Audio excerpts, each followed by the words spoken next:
Over 10 years ago, a dream became reality, and a brewing company that started here in El Segundo is now taking over the whole country. This is the El Segundo Brewing Company. Rob Croxall had a very successful career in finance, working in the aerospace industry, until one day he decided to follow his passion. I kind of fell backwards into a homebrew kit and started homebrewing. I was doing that for maybe 9 years, almost every weekend. Then just a whole series of things kind of lined up to give me the chance to do this. I kind of on a whim applied to the professional brewers program at UC Davis and got accepted to that. So my wife thinks I went and just drank beer for 2 months, but it was actually really difficult. With that, I kind of got the idea of, really doing the brewery in El Segundo, and just all these things kind of converged and lined up to make it a possibility. And now, the El Segundo Brewing Company is becoming a household name. When we started, I want to say we made maybe 600 barrels a year for the first year, which would be about 1,200 of the big kegs. Last year, I think we were right around 10,000 barrels out of here, and then another 4,000 barrels out of a brewery that contract brews for us. For the first 6 years or so, I used to joke that I could ride my bike to 90% of our accounts, which was true. We got a good foothold in San Diego early, especially as that scene was popping. We were able to grow to have really good coverage between Ventura to San Diego to Palm Springs, kind of on our own, and then that's kind of where we were at. Then comes the Steve Austin thing.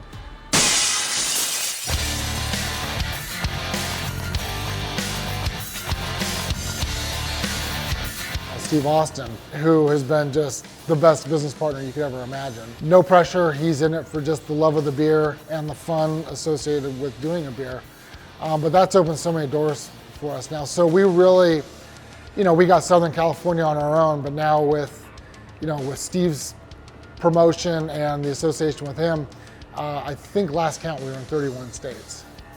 It turns out he was already a fan of a couple of our beers that we were making, and a guy that I knew from growing up, playing sports, worked for the talent agency that represented Steve, and he called one day and just said, "Hey, Steve Austin, he really likes your beer. Do you want to, meet Steve Austin and drink a beer with him one day?" And I was like, "Yeah, sure, why not?"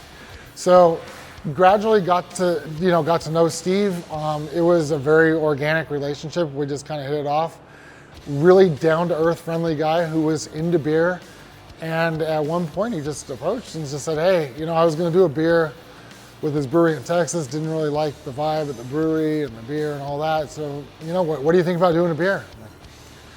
"Okay, Steve Austin, we'll make your beer." And it was really just that organic of a thing.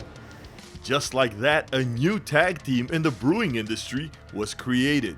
Seeing it featured, in the ring with Steve was just unbelievable. And since then, I don't know, several appearances on the weekly broadcast for WWE, and then last year's WrestleMania with him being the headliner with that kind of exposure in the ring doing his shtick. It's just, I sit there and I giggle like a little kid every time. It just blows my mind. I sit there and it's like, if you would have told me this 10 years ago, I would have laughed. It's still pretty much unbelievable. The Broken Skull beers are stunning the competition and making the El Segundo Brewing Company a top contender in the game. Another reason for their success is because of their unique El Segundo themed beers. I really like, the whole El Segundo theme. I was born here. My wife was born here. We both grew up here. My parents still live here. My kids go to school here. This is home. So, trying to give things, a soul and tie to the local community has always been the approach. But, Mayberry, Devil's Path, things like that. I think it gives people something to resonate with. We really pride ourselves on, we're not just a beer bar, we're not just a place for people to go slug beers. Really we want people to come and get excited about the beer. So all of our servers are trained in the beers, they know what they're talking about. So we want it to be much more of an interactive experience, more like a wine tasting, like, hey, what do you like? And then kind of talk to the beers and help guide people. What goes well with a nice cold beer? Pizza. I was literally walking my dog by the building that we have Slice in now, maybe 5 years ago, and I walked by that space and I saw a little, space available sign, and it really just clicked right there. It's like, we don't have that local family pizza kind of place in this community. I think it's a natural extension of the brand.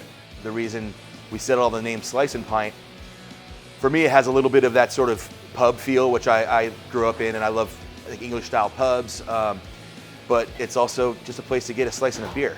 And it's super easy, super fast, easy for the families, easy for the parents, all that stuff. We really wanted to develop it under the same approach as the brewery, where it's quality first. We may not be the cheapest thing, but without question, the ingredients are quality, the product you're getting is quality, and we want to offer the good experience. So it's really the same approach that we take with the beer. We want people to be like, damn, that's really good pizza, man, wow. And so our style is, I don't want to say New York slices, but we do an 18-inch pizza, 8 slices, and we sell it by the slice. So there is some similarities to New York style, but it's a hand-tossed dough. We make it every day.